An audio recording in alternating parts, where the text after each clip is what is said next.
Bien, hoy miraremos lo que es eh, los bienes desde el punto de vista de los bienes públicos, desde el punto de vista del sector público. En este caso, la primera pregunta que nosotros podemos responder es, ¿qué es un bien público? ¿Cómo definimos nosotros un bien público?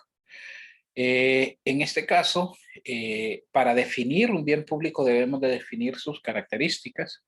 En este caso hay dos términos que están muy asociados a los bienes públicos, lo que es el consumo rival y lo que es una característica que se denomina consumo no rival. El consumo rival significa que un bien es rival cuando al ser consumido por una persona, este no puede ser consumido por otra persona. Entonces ahí decimos que ese es un consumo rival. Por ejemplo, en el tema de los alimentos, las bebidas, camisas, pantalones, computadoras.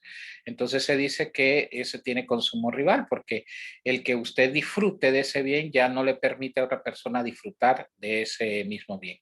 Sin embargo, cuando nosotros hablamos de consumo no rival, significa que el consumo de un bien de una persona no impide que otra persona pueda disfrutar del mismo bien que usted está disfrutando de forma simultánea. Entonces, cuando nosotros hablamos de bienes públicos puros, son aquellos que tienen las siguientes características. Número uno, es imposible impedir que los consumidores disfruten de sus beneficios.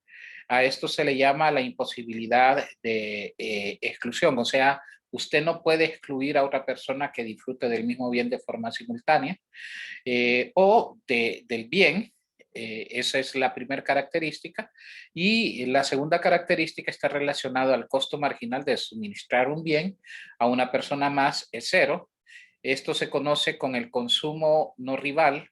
Recuerden ustedes que el consumo no rival significa que varias personas pueden disfrutar del mismo consumo y a la vez. El nivel de disfrute de un bien por parte de una persona no reduce el disfrute del bien de otra persona. Entonces, ¿cuáles son las diferencias entre los bienes privados y los bienes públicos? Los bienes privados son aquellos que tienen propiedad de consumo rival y propiedad o la posibilidad de exclusión de disfrutar los bienes. Los bienes públicos son aquellos que tienen la característica de consumo no rival y de la imposibilidad de exclusión de los beneficios de los bienes. ¿Cuándo es que nosotros decimos entonces que un bien público es impuro? Un bien público es impuro cuando tiene parcialmente rivalidad en el consumo, pero posiblemente no se pueda, no pueda, tiene imposibilidad de exclusión. Entonces, cuando nosotros hablamos que tiene parcialmente rivalidad, esta rivalidad la dan no por el precio, sino por algunas características. Un ejemplo de ellos son los estacionamientos estatales, ¿verdad? En las calles que todo mundo tiene derecho a poder disfrutar de ese bien público, pero cuando una persona se estaciona en un estacionamiento que estaba vacío, ya no puede hacerlo otra a la vez. Entonces ahí sí ya podemos decir que existe consumo rival y por lo tanto esa es una característica de un bien público impuro. Les sugiero que ustedes piensen y den algunos ejemplos de bienes públicos impuros y por qué. Se puede afirmar que que un bien es público porque es provisto por el sector público o que un bien privado lo es porque es provisto por el sector privado. Y en este caso no. Lo que hace o lo que define un bien público o un bien privado son las características. En ocasiones, muchos de los bienes o servicios son provistos por el Estado, por ejemplo, los servicios públicos, la vivienda, la defensa. Otras veces, los bienes públicos son provistos por el sector privado. Por ejemplo, el tema de recolección de basura, que ese es un caso exclusivo que nosotros podemos ver.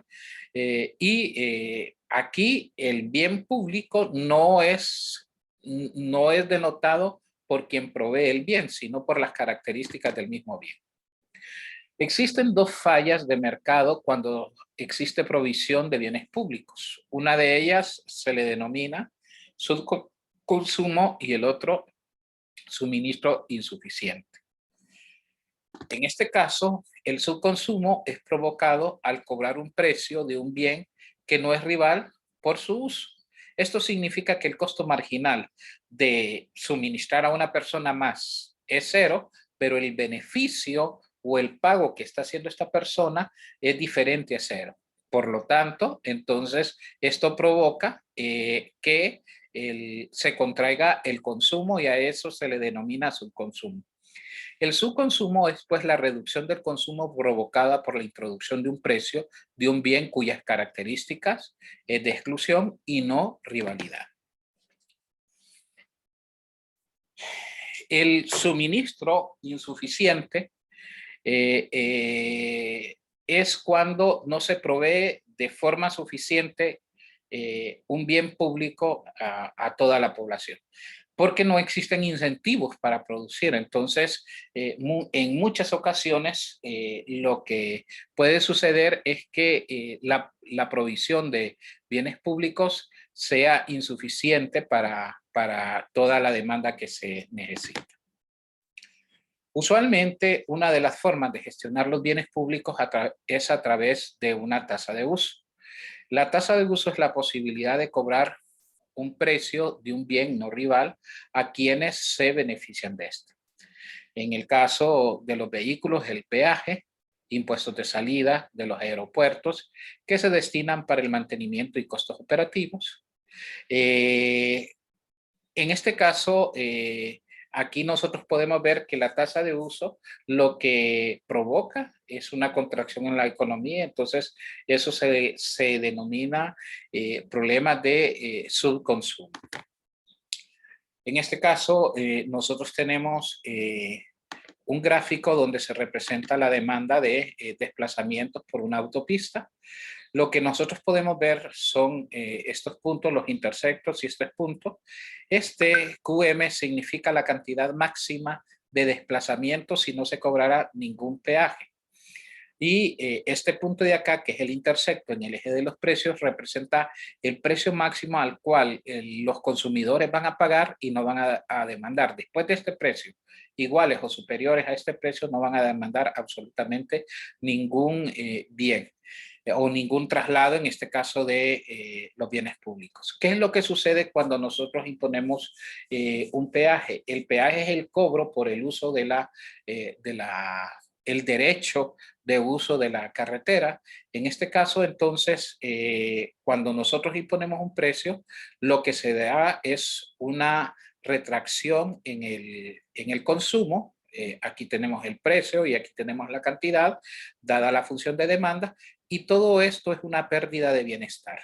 O sea, a eso nosotros le denominamos subconsumo. Subconsumo porque nosotros introducimos un precio de un bien público cuyo costo marginal es cero, o sea, cuyo costo porque una persona pueda usar o transitar o la calle es cero, pero se cobra un ingreso marginal o un gasto del consumidor positivo mayor al costo marginal y por lo tanto ahí hay una ineficiencia de mercado.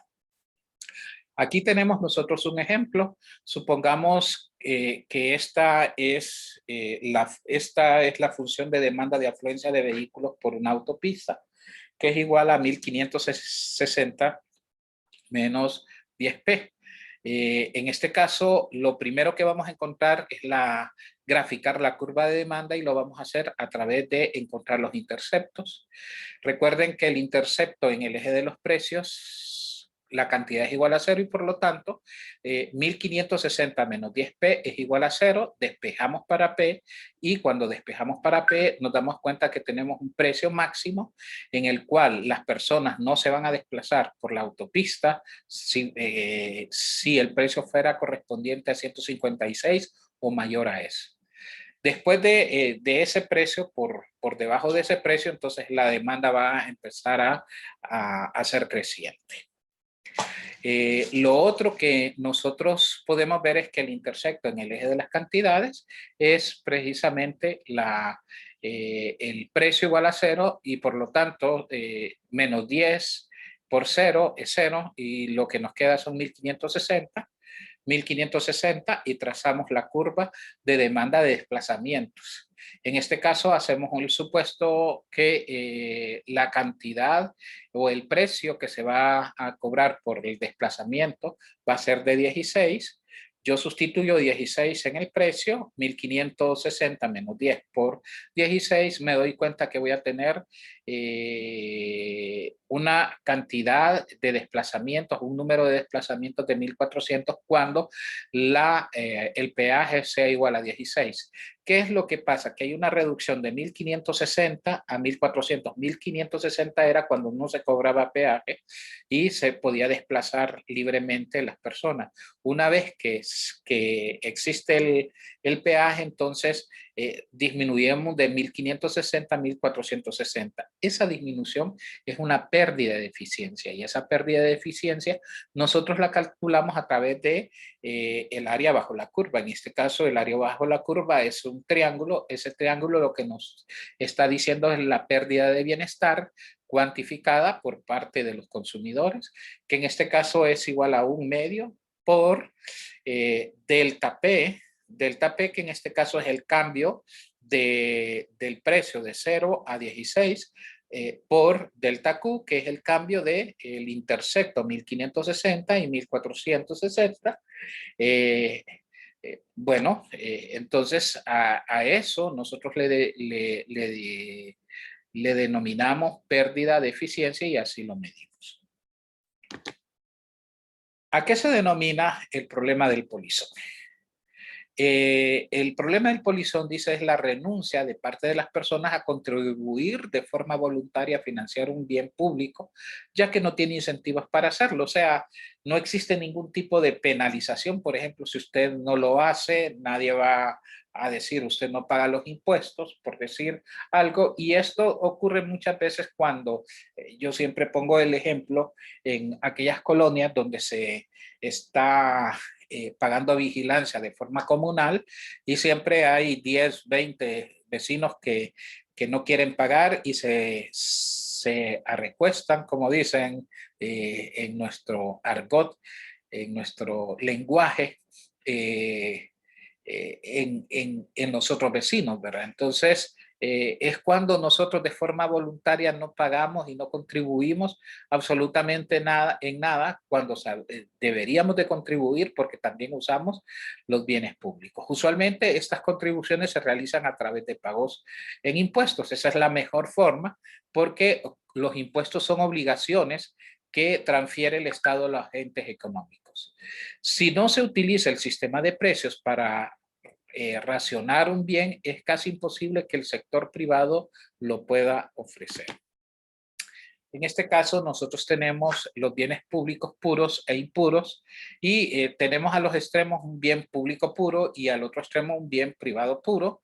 Y lo que nosotros podemos ver es que los bienes públicos puros usualmente tienen la imposibilidad de exclusión y los costos marginales de su uso usualmente son bajos. O sea, aquí decimos que hay consumo no rival. Si nosotros nos movemos al otro extremo, los bienes públicos puros son aquellos que tienen facilidad de exclusión y cuyos costos marginales tienen consumo rival.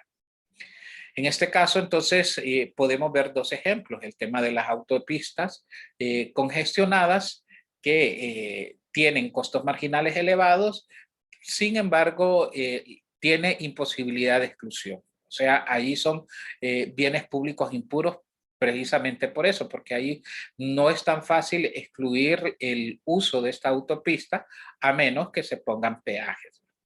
Y el tema de la protección contra incendios, la famosa tasa de bomberos, si nosotros consideramos que el cuerpo de bomberos es privado, entonces tiene facilidad de exclusión Sí, pero el tema de los costos marginales por su uso son casi cero. O sea, que se atienda a una persona más, el costo marginal va a ser cero y por lo tanto, entonces, no tiene características de consumo no rival.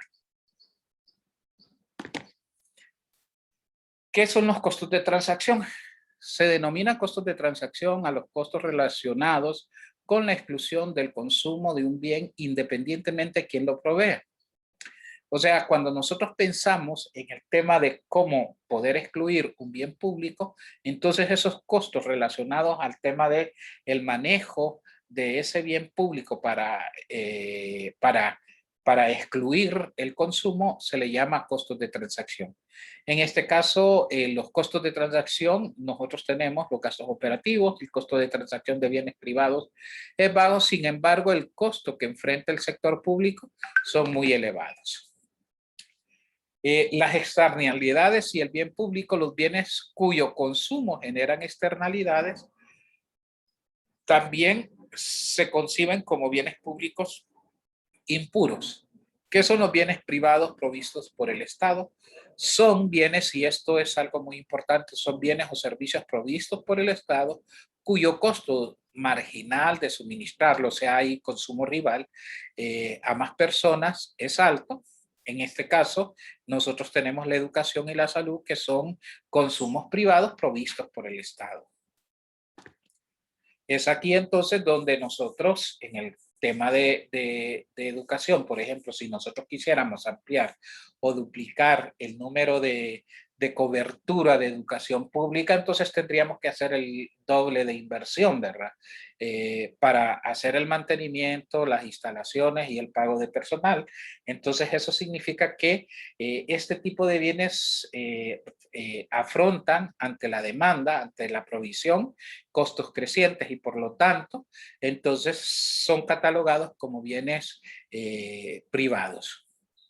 Un problema importante a discutir es que si un bien privado es suministrado por el Estado de gratuito, genera un consumo excesivo y en este caso nosotros podemos ver que si no hay un cobro, no hay una tasa de uso, entonces hay una explotación excesiva y en este caso lo podemos ver en la misma universidad cuando la matrícula hemos pasado de 50,000 a casi 80,000 o 90,000 alumnos en el campus de la ciudad universitaria y no se han duplicado el número ni de edificios ni de aulas. Entonces ahí nosotros estamos enfrentando precisamente esto. Aquí tenemos un segundo ejemplo. Suponga que la demanda de atenciones médicas de una clínica comunal es de 12,600 menos 40p a la semana. Se ha hecho estudios económicos y el costo marginal es de 100. O sea, tenemos un costo constante de 100, vamos a decir, y si para manejar la clínica de forma administrativa se asume un costo adicional de 20, o sea, esto es ya costo de transacción de 20, de forma administrativa se asume un costo adicional de 20, el cual se cobrará a los pacientes. Indique cuál es el efecto que tiene. En este caso, si nosotros suponemos que para el uso de la clínica, por regla general, nosotros pagamos 100 lempiras, entonces, con 100 lempiras, dada la función de demanda, nosotros tendríamos más o menos 8,600 atenciones. Pero como ahora lo que quiere es tratar de mejorar la atención desde el punto de vista administrativo y el tema de cómo excluir, entonces en este caso se va a cobrar 120 la consulta. Con 120 entonces vamos a reducir de 8,600 a 7,800. Y este triángulo bajo la curva es lo que nosotros denominamos pérdida de eficiencia por la existencia de un cobro de un bien público y en este caso por adicionar el tema de los costos de transacción o los costos adicionales. En este caso, entonces, hay una reducción aproximadamente de 800 atenciones que no se van a atender por cobrar 20 lempiras más en el sistema, y la pérdida de eficiencia va a estar dado por un medio, por la base que es delta Q, por la altura que en este caso es delta P, que es de 100 a 120, y por lo tanto aquí tenemos un medio por 800, que es el diferencial, por 20, que es el diferencial en el precio, y todo esto es igual a 8.000. Eso, 8.000 denota la pérdida de eficiencia por incluir los costos de transacción. Aquí hay una pregunta interesante. ¿Cuándo es eficiente que el Estado suministre un bien? Cuando el consumo de un bien tiene un costo marginal y los costos de gestión en el sistema de precios son elevados, es más eficiente que el Estado lo suministre y que sea financiado a través de impuestos. O sea, se va a suministrar un bien cuando el costo de transacción y de gestión del mismo sistema sea más elevado, mejor que lo provea el Estado, porque el Estado tiene esa capacidad y lo recupera a través de los impuestos. El servicio de luz eléctrica es un ejemplo. Pensemos, para que una empresa privada pueda suministrar el servicio a una comunidad, ¿cuánta inversión necesita para hacerlo?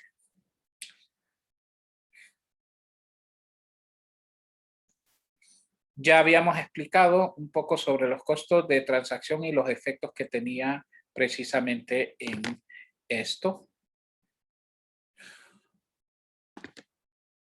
¿Cuáles son los mecanismos de racionamiento de los bienes privados suministrados por el Estado? Pues los mecanismos de racionamiento que nosotros podemos ver son las tasas de uso, las provisiones uniformes y el sistema de colas. Un sistema de precios que restringe el consumo de los bienes se denomina tasa de uso. Ya sabemos qué es la tasa de uso, que es el cobro del acceso de un bien público que es provisto por el sector público y que la gente, los agentes que están utilizando el bien lo pagan. Este es el valor que debe de pagar las personas por utilizar un bien provisto por el Estado. La provisión uniforme consiste en suministrar la misma cantidad a todo mundo, a todos los agentes. Pero nosotros suponemos que hay agentes que de repente demandan más o demandan menos. En este caso, nosotros tenemos dos curvas de demanda aquí. La curva del demandante, la curva de demanda del elevado demandante, que usualmente son los estratos de más bajos recursos, usualmente demandan más bienes públicos, y tenemos la curva de demanda de bajos demandantes, que usualmente son aquellos grupos que están en mejor condición económica. Si nosotros podemos ver en ambas curvas estos puntos de intersección con la curva de costos marginales, que es la curva de precios del Estado por suministrar los bienes, entonces lo que vamos a ver es que la curva de demanda de los bajos demandantes o de los grupos que están en mejor posición es menor que la curva, que la cantidad demandada por los elevados demandantes, o sea, los grupos que tienen menores ingresos. Entonces, ¿qué es lo que hace el Estado? El Estado provee de forma uniforme una cantidad de forma arbitraria. Me imagino, en este caso, saca un promedio o tendrá sus consideraciones, pero fija una cantidad. ¿Y qué es lo que nosotros podemos ver? Que para un grupo, el problema va a ser de subconsumo, o sea, no va a haber, va a haber suministro insuficiente de provisión de este bien, en este caso para los altos demandantes. Pero para los bajos demandantes o los que manifiestan una demanda baja, lo que sucede es que se está proveyendo más bienes de los que realmente ellos están demandando, y por lo tanto existen pérdidas de eficiencia tanto para los demandantes de baja demanda como los demandantes de alta o elevada demanda.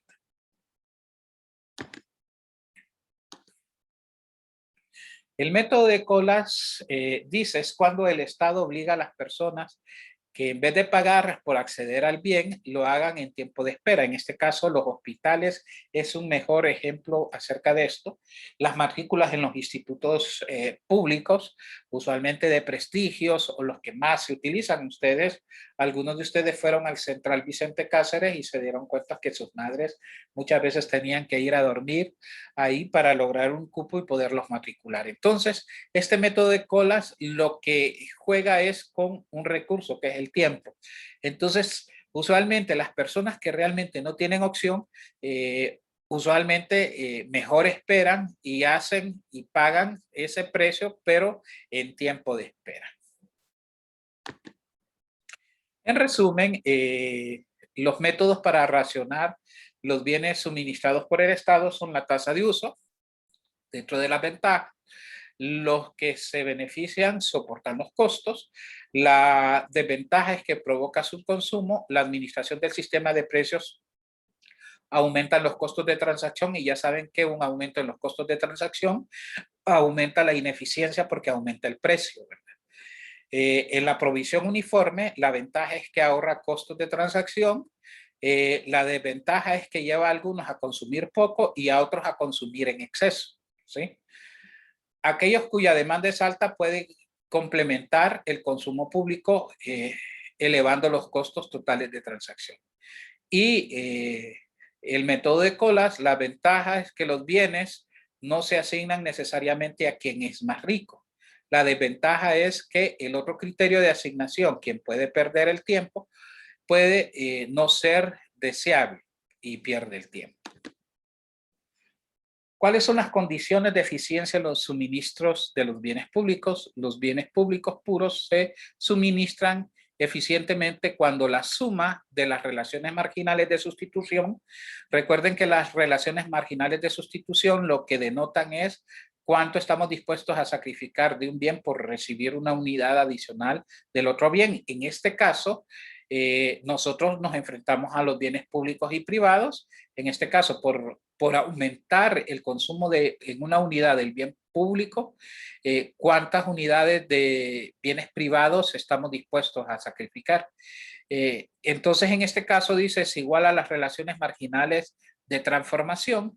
La relación marginal de sustitución de bienes públicos por privados nos indica a qué cantidad de bienes privados está dispuesto a renunciar cada individuo para obtener una unidad adicional del bien público. Aquí tenemos un ejemplo. El individuo A manifiesta preferencias entre la cantidad de bienes públicos y privados. El punto 1 denota 120,30 y el punto 2, 140,250. El individuo B tiene las siguientes combinaciones, 80 y 180, y el otro punto es 100, 150.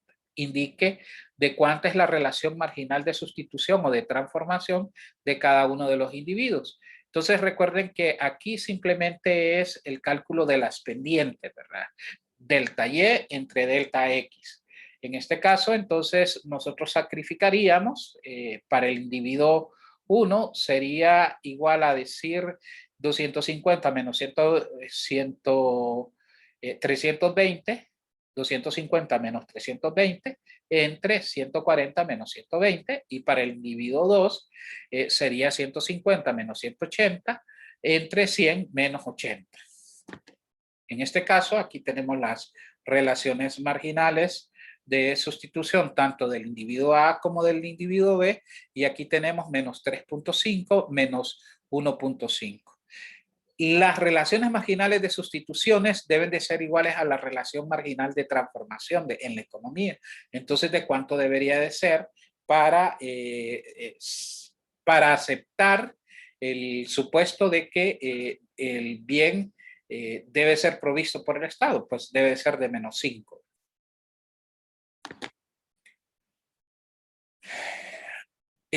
¿Cómo estimamos nosotros la curva de demanda de bienes públicos?